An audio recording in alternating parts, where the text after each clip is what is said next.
অনেক ফ্যামিলিতে এরকম আছে যে তারা সারাদিন ডিভাইস নিয়ে, এই ডিভাইস আসক্তি এত মারাত্মক পর্যায়ে পৌঁছেছে যে তারা মানুষের সাথে মিশতে পারে না। পাবলিক ওরিয়েন্টেশনটা অনেকের নাই, পিপল ওরিয়েন্টেশন নাই। অনেক ছোট বাচ্চা, মেহমান আসছে, তুমি একটু আসো, সালাম দাও, বসো, আসতে চায় না, বসতে চায় না, কারণ ওরা শিখানো হয় না। সারাদিন দিয়ে রাখছে কি হাতে?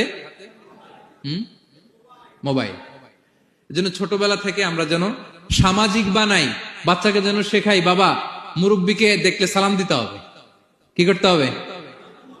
ওরা শিখাবেন। অনেক সময় ছোট বাচ্চারা না বুঝে দারোয়ানের সাথে খারাপ আচরণ করে, ঘরের কাজের বুয়ার সাথে খারাপ আচরণ করে, ড্রাইভারকে বকা দেয়, আছে না নাই? ওর ভদ্রতা, ডিসেন্ট ম্যানার আপনি শিখান নাই তো, ও শিখবে কোত্থেকে? এই যে শুরুতেই বললাম যে গরুর পেট থেকে বেরোলে গরু হয়, কিন্তু মানুষের পেট থেকে বেরোলেই ওটা মানুষ হয় না। ওটারে মানুষ বানাতে হয় দিনের পর দিন, মাসের পর মাস, টিউনিং করে, পলিশিং করে, গাইড করে করে মানুষের মতো মানুষ বানাতে হয়।